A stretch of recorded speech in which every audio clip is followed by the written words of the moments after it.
T V channel ಅವ್ರಿಗೂ ಎಲ್ಲರಿಗೂ ನಮಸ್ಕಾರಗಳು. ಇವತ್ತು ನಿಮ್ಮನ್ನೆಲ್ಲ ಕರೆದಿರೋ ಉದ್ದೇಶ ಏನಂದರೆ, ಇವತ್ತು KGFನಲ್ಲಿ ಒಂದು ಗೊಂದಲ ಸೃಷ್ಟಿಯಾಗಿ ಅದು ದೊಡ್ಡ ಪ್ರಮಾಣದಿಂದ ಒಂದು ಟಿ ವಿ ಚಾನಲ್ಗಳೆಲ್ಲ ಓಡ್ತಾ ಇದೆ. ಇದು ಅರ್ಥ ಆಗಿಲ್ಲ ನಮಗೆ.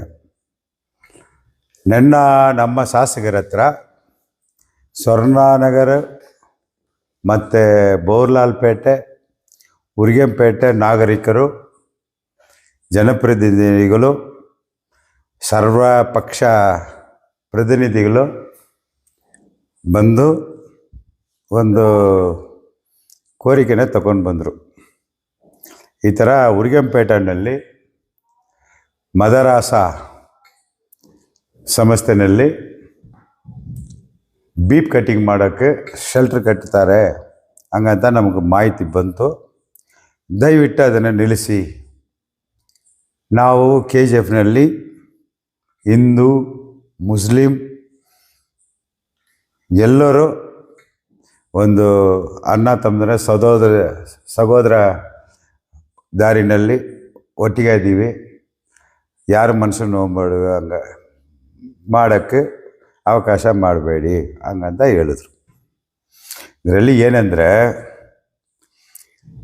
ಮೇಡಮ್ ಏನು ನಮ್ಮ ಶಾಸಕರು ಅವ್ರಿಗೆ ಜವಾಬು ಏನು ಕೊಟ್ಟರು ಅಂದರೆ, ನಾನು ಪಕ್ಕದಲ್ಲಿದ್ದೆ. ನಾನು ಒಂದು ಸಮುದಾಯಕ್ಕೆ ಸೀಮಿತವಾಗಿ ನಾನು ಶಾಸಕರಲ್ಲ, ಎಲ್ಲ ಸಮುದಾಯ ವರ್ಗಕ್ಕೂ ನಾನು ಬಂದ್ಬಿಟ್ಟು MLA ಶಾಸಕರು. ಯಾರು ನಮ್ಮ ಮನಸ್ಸು ನೋವು ಮಾಡಂಗೆ ನಾನು ನಡ್ಕೊಳ್ಳಲ್ಲ.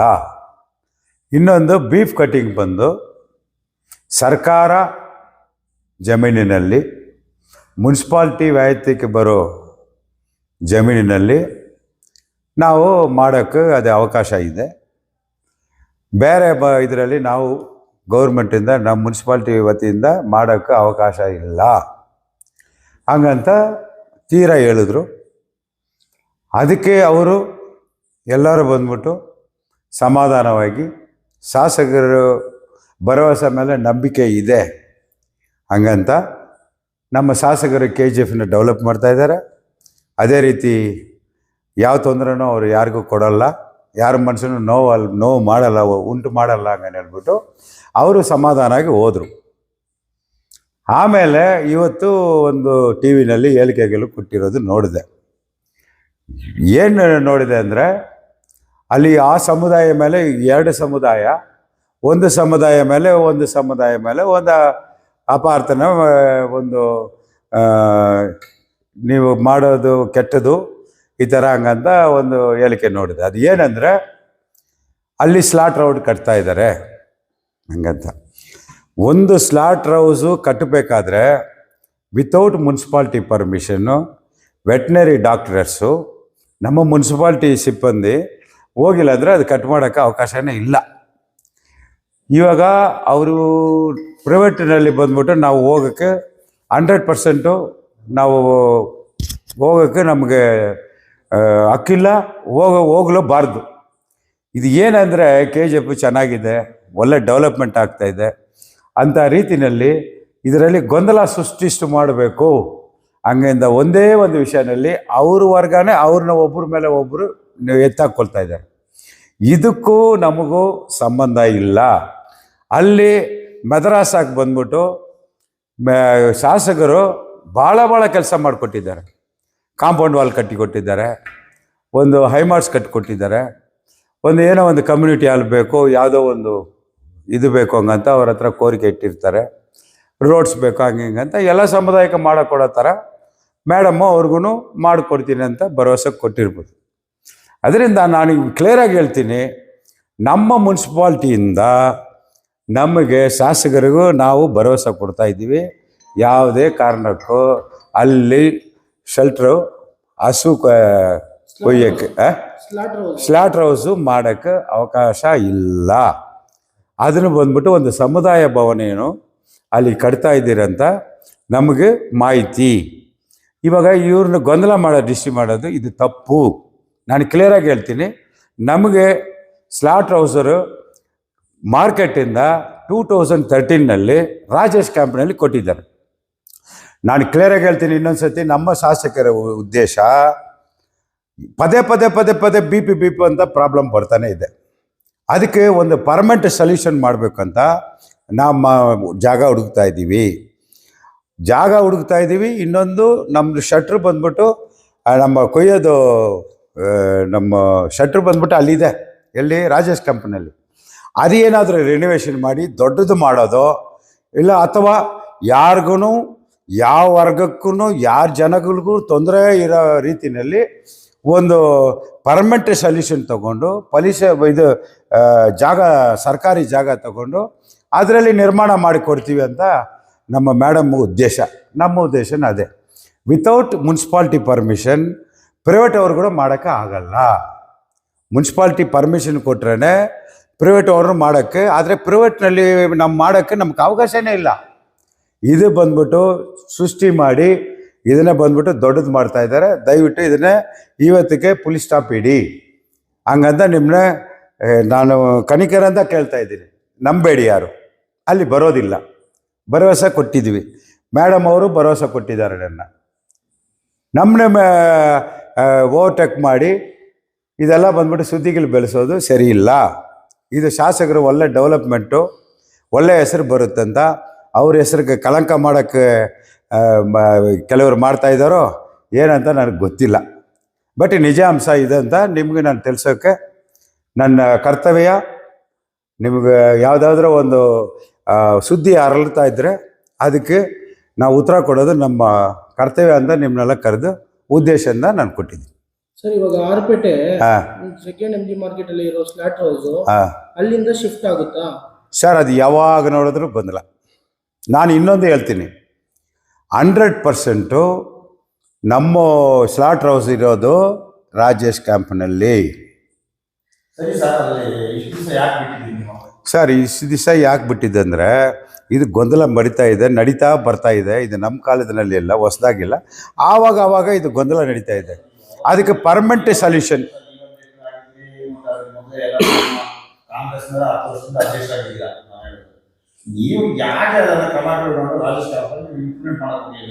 ಸರ್. ಇಂಪ್ಲಿಮೆಂಟು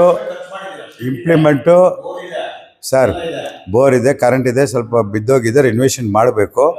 ಇವಾಗ ಇಲ್ಲ, ನಾವು ಈ ಕಾನೂನು ಪ್ರಕಾರ ಇವಾಗ ಅದಕ್ಕೆ ಪರ್ಮನೆಂಟ್ ಸೊಲ್ಯೂಷನ್ ತಗೊಂಡು ಪರ್ಮನೆಂಟಾಗಿ ಒಂದು ನಗರಕ್ಕೆ ದೂರ ಸಿಟಿ ಒಳಗಡೆ ನಗರಕ್ಕೆ ದೂರ, ಯಾವುದೇ ನಿವೇಶನ ಹತ್ರ, ಯಾವುದೋ ಒಂದು ದೇವಸ್ಥಾನ ಹತ್ರ, ಯಾವುದೋ ಒಂದು ಸಮುದಾಯಕ್ಕೆ ನೋವು ಉಂಟು ಮಾಡಿ ಅವ್ರಿಗೆ ಕಷ್ಟ ಕೊಡೋಕ್ಕೆ ನಾವು ಇಷ್ಟಪಡಲ್ಲ. ಯಾರಿಗೂ ತೊಂದರೆ ಆಗೋ ರೀತಿಯಲ್ಲಿ ಇದು ಪರ್ಮನೆಂಟ್ ಸೊಲ್ಯೂಷನ್ನು, ಪಕ್ಕಾ ಪರ್ಮನೆಂಟ್ ಸೊಲ್ಯೂಷನ್ ಮಾಡ್ತೀವಿ. ಒಂದು ಯಾವುದು ಸರ್? ರಾಜೇಶ್ ಕ್ಯಾಂಪ್ನಲ್ಲಿ ಇರೋದು ನಡೀತದೆ, ಅದೂ ನಡೀತದೆ. ಇನ್ನು ಅದು ಬಂದ್ಬಿಟ್ಟು ಭಾಳ ಚಿಕ್ಕದಾಗಿದೆ. ಇದು ಆಂಡರ್ಸ್ಟ್ಯಾಂಡ್ಪೇಟ್ ಅವರು ಇಬ್ಬರು ಹೋಗಿಬಿಟ್ಟು ಅಲ್ಲಿ ಮಾಡೋಕ್ಕಾಗಲ್ಲ ಹಂಗಂತ. ಇನ್ನೊಂದು ರಾಜೇಶ್ ಕ್ಯಾಂಪಲ್ಲಿ ಇರೋದು ಅದು ಮುನ್ಸಿಪಾಲಿಟಿ ಜಾಗನೇ ಇಲ್ಲ ಅಂತಾರೆ, BGML ಪ್ರಾಪರ್ಟಿ ಅಂತ ಹೇಳ್ತಾರೆ. ಅದಕ್ಕೆ ನಾನು ಹೇಳ್ತಾ ಇದ್ದೀವಿ, ಇವಾಗ ಶಾಸಕರು ಏನು ಹೇಳಿದ್ದಾರೆ, ನಾನು ಫಸ್ಟ್ ಹೇಳಿದ್ದೀನಿ ಪರ್ಮನೆಂಟ್ ಸೊಲ್ಯೂಷನ್. ಪರ್ಮನೆಂಟು ಅದಕ್ಕೆ ಇವಾಗ ನೀವೇ ಹೇಳ್ತೀರಾ ಅದು ಇದು BGMLದು ಅಂತ. ಅದಕ್ಕೆ ಇವಾಗ ಕಾಲ ಬದಲಾವಣೆ ಆಗಿದೆ. ಇವಾಗ ಮೊದಲ ಥರ ಬಂದ್ಬಿಟ್ಟು ನೀವು ಅಲ್ಲಿ ಮಾಡ್ಕೊಳ್ಳಿ ಇಲ್ಲಿ ಮಾಡ್ಕೊಳ್ಳಿ ಅಂತ ನಮ್ಮ ಡಿಸ್ಟ್ರಿ ಮಾಡಿ ನಮ್ಮ KGFನೇ ಹೆಂಗೆ ಮಾಡಿಬಿಟ್ರು ಹಂಗೆಲ್ಲ ಮಾಡಿ ಅದೇ ದಾರಿಗೆ ನಾವು ಹೇಳ್ಕೊಂಡು ಹೋಗೋಕ್ಕೆ ನಾವು ಇಷ್ಟಪಡಲ್ಲ. ಅದಕ್ಕೊಂದು ಪರ್ಮಿಷನ್ ತೊಗೊಂಡು ಅದು ಏನೇನು ಮಾಡಬೇಕೋ ಮಾಡಿ ಇದು ಸ್ಲಾಟರ್ ಹೌಸ್ ಬಂದ್ಬಿಟ್ಟು ತುಂಬ ಅದಕ್ಕೆಟ್ಟಿದೆ. ಅದೆಲ್ಲ ತಳ್ಳಿಬಿಟ್ಟು ನಾವು ಒಂದು ತೀರ್ಮಾನವನ್ನು ತಗೊಂಡು ಹೊಸ ಅಂಗಡಿ ಕಟ್ಕೊಂಡು ನಾವು ಇನ್ನೂ ಒಂದು 3 ಮಂತ್ಸ್ನಲ್ಲಿ ಗ್ಲಾಸ್ ಒಳಗಡೆ ಅವರವರು ಭಾವನೆ ಅವರವರು ಅದಕ್ಕೋಸ್ಕರ ಬಂದ್ಬಿಟ್ಟು ಚಿಕನ್ ಹತ್ರನೇ ಇರಲಿ, ಮೀನು ಹತ್ರನೇ ಇರಲಿ, ಬೀಫ್ ಹತ್ರನೇ ಇರಲಿ, ಕುರಿ ಹತ್ರನೇ ಇರಲಿ. ಇವಾಗ ನಗರ ಪ್ರದೇಶದಲ್ಲಿ ಎಲ್ಲ ಕಡೆನೂ ಇಷ್ಟ ಬಂದಂಗೆ ಓಪನ್ ಮಾಡಿದ್ದಾರೆ. ಇಷ್ಟ ಬಂದಂಗೆ ರೋಡ್ನಲ್ಲಿ ಬೀದಿನಲ್ಲಿ ನಮಗೆ ಕಂಪ್ಲೇಂಟ್ ಮೇಲೆ ಕಂಪ್ಲೇಂಟ್ ಬರುತ್ತೆ. ನಾವೇನಾದ್ರೂ ಕಂಪ್ಲೇಂಟ್ ಟಚ್ ಮಾಡಿದ್ರೆ ಇಲ್ಲಿ ವಿರೋಧಿ ಅಂತಾರೆ. ನಾವು ಜನ ದೃಷ್ಟಿ ಇಟ್ಕೊಂಡು ಇನ್ನೊಬ್ರಿಗೆ ವಿರೋಧ ಆದರೂ ಕೂಡ ಈ ರೋಡ್ ಸೈಡ್ ಇರೋದು, ಮಾರ್ಕೆಟ್ ಆಚೆ ಇರೋದು, ಈ ಸುತ್ತಮುತ್ತಲ ಇರೋ ಜಾಗನಲ್ಲಿ ನಾವು ಏನು ನಾಗರಿಕವಾಗಿ ಆ ಕಾಲದಲ್ಲಿ ಏನಿತ್ತೋ ಕುರಿ ಮಾಂಸ, ಇದು ಹಸು ಮಾಂಸ, ಈ ಕಡೆ ಮೀನು ಆ ಥರ ಇತ್ತಲ್ವ, ಆ ಥರ ಸ್ಟ್ಯಾಂಡರ್ಡ್ಗೆ ತಗೊಂಡು ಆ ಮಾರ್ಕೆಟ್ನ ಬಂದ್ಬಿಟ್ಟು ಇನ್ನೂ ಒಂದು 3-4 ಮಂತ್ಸ್ನಲ್ಲಿ 100% ಕ್ಲಿಯರಾಗಿ ಕಟ್ಕೊಡ್ತೀವಿ. ಆ ಉದ್ದೇಶದಿಂದ ನಾವು ಸ್ಟೆಪ್ ಆಗಿ ನಾವು ಮುಂದೆ ಹೋಗ್ತಾ ಇದ್ದೀವಿ. ತಮಿಳ್ನಲ್ಲಿ ಒಂದ್ಸತಿ ಮಾತಾಡ್ಬೋದು. ಒಂದೇ ನಿಮಿಷ ಹೇಳಿ ಸರ್. ನಿನ್ನೆ ಸ್ವರ್ಣನಗರ ಅವ್ರು ಬಂದ್ರಲ್ಲ MLA ಅವ್ರ ಹತ್ರ, ಹೌದು, ಬಂದ್ಬಿಟ್ಟು ಈ ತರ ಸ್ಲಾಟ್ ಹೌಸ್ ಮಾಡ್ತಾ ಇದಾರೆ. ಹಾಂ ಹಾಂ ಆಮೇಲೆ MLA ಹೇಳ್ಬೋದಿತ್ತಲ್ಲ, ಇಲ್ಲ ಸ್ಲಾಟ್ ಹೌಸ್ ಅಲ್ಲ ಅದು ಹಾಂ ಅಂತ ಹೇಳಿದ್ರು. ಯಾಕೆ ಹೇಳಿಲ್ಲ? ಹೇಳಿದ್ರು. ನಾನು ಪಕ್ಕದಲ್ಲಿ ಕೂತಿದ್ದೀನಿ. ಇಲ್ಲ ಅವರು ನಾನು ಪಕ್ಕದಲ್ಲಿ ಕೂತಿದ್ದೀನಿ. ಇಲ್ಲ ಆ ಥರ ಹೇಳಿಲ್ಲ. ಅವ್ರು ಹೇಳಿದ್ದು ಯಾವುದೇ ಸ್ಲಾಟರ್ ಹೌಸ್ ಮಾಡಬೇಕಾದ್ರೆ ಸರ್ಕಾರಿ ಜಾಗದಲ್ಲೇ ಮಾಡಬೇಕು. ಮಾಡೋಕ್ಕೆ ಹೆಂಗೆ ಅವಕಾಶ ಇದೆ? ನಾವು ಪರ್ಮಿಷನ್ ಕೊಟ್ಟರೆ ತಾನೆ. ಇಲ್ಲ, ನಮ್ಮ ಶಾಸಕರು ಹೇಳಿಲ್ಲ ಆ ಥರ. ಮದ್ರಾಸ್ ಕಾಂಪೌಂಡ್ ಒಳಗಡೆ ನಡೀತಾ ಇರೋ ಕನ್ಸ್ಟ್ರಕ್ಷನ್ ಏನು ಸರ್ ಅದು? ಅದು ಒಂದು ಸಮುದಾಯ ಭವನ ಥರ ಯಾವುದೋ ಒಂದು ಡೊನೇಷನಲ್ಲಿ ಕೇಳಿದ್ದಾರೆ. ಗೌರ್ಮೆಂಟ್ ಫಂಡ್ಸ್ ಇಂದ ಯಾವ ಫಂಡ್ಸ್ ಅಂತ ನನಗೆ ನಾಳೆ ಮಾಹಿತಿ ಕೊಡ್ತೀನಿ. ಬಟ್ ನಗರಸಭೆಯಿಂದ ಇಲ್ಲ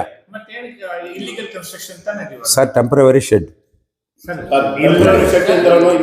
ಇಲ್ಲ ಯಾವುದು ಯಾವುದು ಯಾವ ಟೆಂಡ್ರು ಯಾವುದು? ಅದು ಆಕ್ಷನ್ ಬಿಡೋದು. ಇಲ್ಲ, ಆಕ್ಷನ್ ಬಿಡೋದು ಒಂದೇ ಜಾಗಕ್ಕೆ ಬಿಡೋದು. ನೀವು ದಾಖಲೆಗಳು ತೆಗೆದು ನೋಡಿ. ಇಲ್ಲಿಗಲ್ ಕನ್ಸ್ಟ್ರಕ್ಷನ್ ಅಲ್ಲ, ಅವ್ರು ಕಟ್ತಾ ಇರೋದು ಸ್ವಂತವಾಗಿ. ಅದೇ ನಾವು ಕಟ್ತಾ ಇಲ್ವಲ್ಲ, ನಾವು ಕಟ್ತಾ ಇಲ್ವಲ್ಲ, ಮುನ್ಸಿಪಾಲ್ಟಿಯಿಂದ ಕಟ್ಟಿಲ್ವಲ್ಲ, ಯಾವ ಟೆಂಡರು ಇಲ್ಲ. ಯಾವ್ದು ಗೌರ್ಮೆಂಟ್ ಪ್ರಾಪರ್ಟಿ ಕಸ್ಟೋಡಿಯನ್ ಮುನ್ಸಿಪಾಲಿಟಿ ಅವರೇ ತಾನೆ. ಯಾವುದೇ ಡಿಪಾರ್ಟ್ಮೆಂಟ್ ಆಗಿ ನಮ್ಮ ಇದರಲ್ಲಿ ಇಲ್ಲಿಗಲ್ ಕನ್ಸ್ಟ್ರಕ್ಷನ್ ಆಗ್ತಾ ಇದೆ ಅಂದಮೇಲೆ ಇಲ್ಲ, ಇಲ್ಲಿಗಲ್ ಕನ್ಸ್ಟ್ರಕ್ಷನ್ ನಾನು ಹೇಳೋಕ್ಕಾಗಲ್ಲ. ಅದರಲ್ಲಿ ದಾಖಲೆಗಳು ನಾನು ತೊಗೊಂಡು ನಿಮ್ಗೆ ತೋರಿಸ್ತೀನಿ. ಅದು ಯಾವುದು ಸ್ಯಾಂಕ್ಷನ್ ಆಗಿದೋ, ಮೇಡಮ್ ಫಂಡ್ರಲ್ಲಿ ಗ್ರಾಂಟ್ ಆಗಿದೆಯೋ, ಬೇರೆದ್ರಲ್ಲಿ ಬಂದಿದ್ದೆಯೋ, ಅವರು ಫಸ್ಟ್ ಕೂಡ ಕೇಳಿರೋ ಟೈಮ್ನಲ್ಲಿ ನಾವು ಐಮಾಸ್ ಹಾಕ್ಕೊಟ್ಟಿದ್ದೀವಿ, ಕಾಂಪೌಂಡ್ ವಾಲ್ ಕಟ್ಕೊಟ್ಟಿದ್ದೀವಿ. ಆ ಕಡೆ ತಮಿಳನ್ಸ್ ಹಿಂದೂ ಸ್ಮಶಾನಕ್ಕೆ ಅಲ್ಲಿ ಕಾಂಪೌಂಡ್ ಹಾಕ್ಕೊಟ್ಟಿದ್ದೀವಿ, ಇದು ಕೊಟ್ಟಿದ್ದೀವಿ. ಅದರಲ್ಲಿ ಯಾವ್ದು ಫಂಡ್ನಲ್ಲಿ ಏನಂತ ನಾನು ಮಾಹಿತಿ ತಿಳ್ಕೊಂಡು ಕೊಡ್ತೀನಿ. ನಾನು ತಪ್ಪು ಮಾಹಿತಿ ಕೊಡೋಕ್ಕೆ ಇಷ್ಟ ಇಲ್ಲ. ನೋ ಕಟ್ಟೋದಿಲ್ಲ, ಇಲ್ಲ. ಹೇಳ್ತೀನಿ, ಮೇಡಮ್ ಹತ್ರನೇ ಹೇಳಿಸ್ತೀನಿ. ನಾವು ಕ್ಲಿಯರಾಗಿ ಹೇಳ್ತಾ ಇದ್ದೀಲ್ವಾ ಇವಾಗ? ಇವರೇ ಸ್ವತಃ ಅವ್ರನ್ನ ಕರ್ಕೊಂಡ್ಬಂದು ಆಯ್ತಾ ಖಾಸಗಿ ನೀವು ಮಾಡ್ಕೊಳ್ಳಿ, ಒಂದು ಹಸು ಇಷ್ಟು ತಗೊಂಡು ನೀವು ವ್ಯವಹಾರ ಮಾಡಿ ಅಂತ ಮಾತುಕತೆ. ನಾನು ತಪ್ಪು ಮಾಹಿತಿ ಹೇಳಲ್ಲ. ನಾನು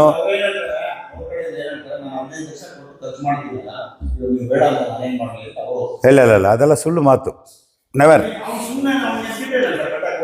சார், நெவர். அது தப்பு. அன்பார்ந்த தங்கவயல் மக்களுக்கு அனைவருக்கும் என் அன்பான மாலை நேரத்தில் வணக்கத்தை தெரிவித்துக் கொண்டு, நேற்றைய தினம் சொர்ணாநகர், பவர்லால்பேட்டை, உரிகம்பேட்டையோடு சேர்ந்தவர்கள் சுமார் ஒரு 100க்கும் மேற்பட்டவர்கள் நம் தங்கவயலுடைய MLA அலுவலகத்தில் வந்து ஒரு புகார் ஒன்றை தெரிவித்தார்கள். அதாவது ஒரு இது மாடு அறக்க வேண்டிய ஒரு இதை வந்து ஸ்லாட்டர் ஹவுஸை வந்து நீங்கள் கட்டின்னு இருக்காங்க. நீங்கள் தயவு செஞ்சு இதை வந்து வேறு இடத்துக்கு மாற்றணும், இங்கே வேண்டாம் அப்படின்னு சொல்லிட்டு ஒரு கோரிக்கை வச்சாங்க. அப்போ மாண்புமிகு MLA சொன்னாங்க, நம்ம ரூபா சசிதர் மேடம், நான் ஒரு சமுதாயத்தை சேர்ந்தவர்களுக்கு மாத்திரம் MLA இல்லை, தங்கவயலில் இருக்கிற அனைத்து சமுதாயத்திற்கும் சேர்ந்தவர்களுக்கும் நான் வந்து MLAவாக இருக்கிறேன், சட்டமன்ற உறுப்பினராக இருக்கின்றேன். அதனால் எந்த வர்க்கத்துக்கும் எந்த சமுதாயத்துக்கும் மனசு நோவுப்படி நாங்கள் நடந்து கொள்ள மாட்டோம். அதனால் ப்ரைவேட்டில் வந்து நாங்கள் வந்து யாருக்கும் ஆர்டர் கொடுக்கல, இந்த மாதிரி ஸ்லாட்டர் ரோடு வையுங்க அப்படின்னு சொல்லிட்டு. ஸ்லாட்டர் ஹவுஸை வந்து சர்க்காரியுடைய இடத்துல நிலத்தில் ஒன்று நல்லா பண்ணோம் அப்படின்னு சொல்லிட்டு முயற்சி எடுத்துகிட்டு இருக்காங்க. ஆக்சுவலி நம்மள்ட்ட வந்து ஸ்லாட்டர் ஹவுஸை வந்து 2013 வந்து மாற்றிட்டாங்க. அவங்க எல்லாம் சொல்லலாம் இன்றைக்கி 1956 இருந்துச்சு, 65 இருந்துச்சுன்னு கவர்மெண்ட்டு ரூல்ஸ் சேஞ்ச் ஆகிருக்கு. அந்த கவர்மெண்ட் ரூல்ஸ் யாருக்கு முன்னே இருக்கிற நகரசபை தலைவர்கள் அந்த ஸ்லாட்டர் ஹவுஸரை வந்து ராஜேஷ் கேம்புக்கு மாற்றிருக்கிறாங்க. எங்களுடைய உத்தேசம் இதுக்கு எப்பவுமே இந்த எம்ஜி மார்க்கெட்டில் இருக்கிற பீப் அறுக்கிறது ஸ்டாப் பண்ணுறது அப்போ யார் முனிசிபாலிட்டியில் இருக்கிறாங்களோ யார் எம்எல்ஏ இருக்கிறாங்களோ அவங்க மேலே சார்ஜ் பண்ண வேண்டியது. அதுக்கெல்லாம் ஒரு முற்றுப்புள்ளி வைக்கின்ற வகையில் இன்றைக்கி கவர்மெண்ட்டுக்கு இடம் தேர்வு செஞ்சு எந்த ஒரு வீடுகளுக்கும் தொந்தரவு இல்லாமல், எந்த ஒரு சமுதாயத்துக்கும் தொந்தரவு இல்லாமல், ஒரு நகர பாகத்துக்கு வெளியே, நகரத்தை விட்டு வெளியே ஒரு பர்மனெண்ட்டாக ஒரு சொல்யூஷன். இதில் வந்து அவங்கவுங்க விரும்புகிறத வந்து யாரும் தடுக்க முடியாது. இந்த வந்து மாடை வந்து அறக்கக்கூடாதுன்ட்டு சட்டம் இல்லை. மாடை அறுக்கிறதுக்கு சட்டம் இருக்குது. அதில் சில விதிமுறைகள் இருக்குது. கண்ணுக்குட்டிகளை அறக்கக்கூடாது, எப்போ 6 இயர்ஸ் 7 இயர்ஸுக்கு மேலே அறுக்கணும், எத்து கோனே வெட்டினரி, அதாவது கால்நடை மருத்துவர்கள், அந்த மருத்துவர்கள் வந்து சர்டிஃபிகேட் பண்ணி அதுக்கு வந்து நீங்கள் ரூல்ஸு பிரகாரம் நீங்கள் வந்து விற்கணும்னு சொல்லிட்டு நம்ம நியாயமானம் இருக்குது. அந்த நியாயமானம் அதிகாரத்துக்கு உட்பட்டு தான் அது நம்ம செய்யணும். இப்போ சில பேர் பேசுவாங்க, அவங்களுக்கெல்லாம் நான் ஜவாப் கொடுத்துனே இருந்து ஆகாது. அங்கே கவர்மெண்ட் ரூல்ஸ் என்ன இருக்குது, நம்ம தெளிவாக படிக்கணும், தெளிவாக இருக்கணும். நம்ம வேண்டான்னு சொல்கிறோம், வேணும்னு சொல்கிறதுக்கு நம்மளுக்கு உரிமை இல்லை. அது அவங்கவுங்களுடைய சுதந்திரம். இது கேஜிஎஃப்னுடைய பரம்பரையாக நடந்து வந்துருக்குது. இந்த விஷயத்தில் மேடம் அவர்கள் கண்டிப்பாக அந்த இப்போ இந்த நம்ம முஸ்லீம் சகோதரர்கள் இன்றைக்கி மோதிக்கொண்டு இன்றைக்கி என்னென்ன வந்து ஸ்டேட்மெண்ட் கொடுக்குறாங்களோ அதுக்கு எங்களுக்கு சம்மந்தமே கிடையாது. நாங்கள் யாருக்கும் வந்து ப்ரைவேட்டுக்கு வந்து நாங்கள் பர்மிஷனை கொடுக்கல, முனிசிபாலிட்டி இந்த டெண்டரும் விடல. அது வந்து எங்களுக்கு சம்மந்தம் இல்லாத விஷயம். சும்மா ஊரை வந்து கொந்தளம் பண்ணணும், ஒரு சிருஷ்டி தானே இது. நாளைக்கு ஒருத்தர் கொடுத்துருக்காரு, நாங்கள் ப்ரொட்டஸ்ட் பண்ணுறோம், இப்படி பண்ணுறோம். எதுக்காக பண்ணுறேன்? யார் கொடுத்தது? நாங்கள் என்ன பண்ண போகிறோமா? இல்லையே. அதனால் முனிசிபாலிட்டி பர்மிஷன் இல்லாத எந்த ஒரு ஷெல்டரை வந்து ப்ரைவேட்டாக நடத்தினாலும் சரி, கவர்மெண்ட்டை போனாலும் பர்மிஷன் இல்லாத நடக்க போகிறதில்ல. அதனால் வந்து இவங்க யாரோ ஒருத்தர் மேடமுடைய நல்ல முன்னேற்றமான பாதையில் போய் நிற்கிற கேஜிஎஃப்புக்கு மேடம்க்கு கலங்க வைக்கிற திருஷ்டிலையோ இல்லை இவங்களுக்குள்ள இருக்கிற மோதலில் வந்து ஈத்து விட்டு பண்ணுறாங்களேன்னு எனக்கு தெரியாது. அதனால் தங்கவயல் மக்களுக்கு எல்லாருக்கும் தெளிவாக சொல்கிறேன், ஷட்டர் ஹவுஸை வந்து பர்மனெண்ட்டாக நம்ம கேஜிஎஃப்பில் ஒரு இடத்துல நிர்ணயிக்கிறதுக்கு நாங்கள் இன்னொன்று ராஜேஷ் கேம்பெயினில் இருக்கிறத விட்டு இன்னொன்று இப்போ நாங்கள் பண்ண போகிறோம். அது ஊருக்கு வெளியே தான் பண்ணோம். ரெசிடென்சிக்கிற இடத்துல அதெல்லாம் நான் இருக்க முடியாது. அதே நேரத்தில் ராஜேஷ் கேம்பில் இருக்கிற ஷெல்டர் அவுட்டை வந்து அது எதனா ஒரு பாழ அரிஞ்சிட்டு அது பத்தலைன்னா அதை வந்து ரெனோவேஷன் பண்ணுவோம், இன்னொன்று புதுசாக கட்டுவோம். அதே மாதிரி இன்னொரு எச்சரிக்கை சொல்கிறேன், தயவு செஞ்சு தங்கவயல் மக்களுக்கு சொல்கிறேன், நாய் ஜாஸ்தின்றாங்க. இப்போ நான் கேட்டேன், நாய் போச்சு கீ போச்சுன்னு. அதே மாதிரி இந்த ரோடு ஓரத்தில் கடை வச்சுக்கிருப்பாரு, சிக்கன் கடை, மட்டன் கடை, இதெல்லாம் வந்து ஒரு ஆக்ஷன் இல்லைன்னா நம்ம ஊரில் நாய் கம்மியாகாது. அதனால் இந்த ரோட்டு ஓரத்தில் இருக்கிற சிக்கன் வியாபாரிகளுக்கு சொல்கிறேன், உங்களுக்கு கொடுத்த இடத்துல போயிட்டு அருங்க. உங்களுக்கு மார்க்கெட்டில் வந்து உங்களுக்கு என்ன இருக்குது, சிக்கன் ஷாப் இருக்குது, மட்டன் ஷாப் இருக்குது, மீன் ஷாப் இருக்குது, பீஃப் ஷாப் இருக்குது, அங்கே கடைங்க இருக்குது. உங்களுக்கு நல்லா அழகாக கட்டி கொடுக்குறோம். தயவு செஞ்சு ஊரில் இருக்கிற வெளியேக்கிறவங்களெல்லாம், மார்க்கெட்டு வெளியேக்கிறவங்களெல்லாம் உள்ளே போகணும் அப்படின்னு சொல்லிட்டு, தயவு செஞ்சு இதை வந்து யாரும் பெருசு பண்ணாத, இது கொந்தளம் பண்ணாத, நம்ம ஊருக்கு கெட்ட பேர் எடுக்காத, எப்போ பாரு பிபின்ற இது பிரச்சனை இல்லாமல் இதுக்கு ஒரு முடிவு சீக்கிரம் கட்டி புது ஒரு ஷட்டருக்கு இடம் தேடிட்டு இருக்கோம், முயற்சி பண்ணின்னு இருக்கிறோம். ராஜேஷ் கேம்ப்லேயும் வந்து நாங்கள் பண்ணியிருக்கிறோம். அதனால் அந்த ஸ்லாட் ரோடு வந்து விழுந்து சேதமாகி எல்லாம் இருக்கிறதுனால அதுவும் இடிச்சிட்டு நல்லா கட்டுறோம் அப்படின்னு சொல்லிட்டு தங்கவயல் மக்களுக்கு இந்த டிவி பத்திரிகையாளர் வாயிலாக நான் தெரிவித்தேன். சார் இப்போ இன்னும் புதுசாக கட்டிட்டு அது ஷிஃப்ட் பண்ணுறாங்க.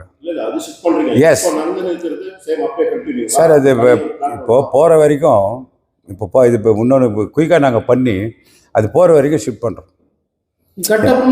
ஷிஃப்ட் பண்ணுறோம். ஆமாம். இப்போது அங்கே வந்து நாங்கள் இப்போ முனிசிபாலிட்டி போயிட்டு ஆறணும் சொல்ல, ஸ்டாப் பண்ணணும்னு சொல்ல, அது எப்படியோ நடந்துகிட்டு இருக்கு. இங்கே வந்து நம்ம எஸ்சி கான்ஸ்ட்ரக்ஷன் நிறைய பேர் அதனுடைய பழக்க வழக்கங்கள்லாம் வந்திருக்காங்க. அவங்களுக்கு தடை போடுறது, அவங்க சாப்பாட்டில் தடுக்க வேண்டிய உரிமை நம்மளுக்கு இல்லை. அவங்கவுங்க பாவனை அவங்கவுங்களுது. உணவுன்றது அவங்க உரிமை. அந்த உரிமையில் நம்ம தலையிட முடியாது. கேஜிஎஃப்பில் இருக்க அண்ணன் தம்பி எல்லாமே இந்த காலத்தில் எந்த காலத்துலையுமே எல்லாமே அண்ணன் தம்பி தான். எல்லா வரைக்கும் எல்லா கேஸ்ட்டும் அண்ணன் தம்பி தான். இப்போ கொந்தளம் பண்ணுறதே உங்கள் கேஸ்ட்டு தான். உங்கள் மேலே அவங்க போடுறது, அவங்க மேலே இவங்க போடுறது. அதை சென்ட்ரலில் கேஜிஎஃப் பேரை கெடுக்காதீங்க அப்படின்னு சொல்லிட்டு அன்பாக கேட்டுக்கிறேன். நன்றி, வணக்கம்.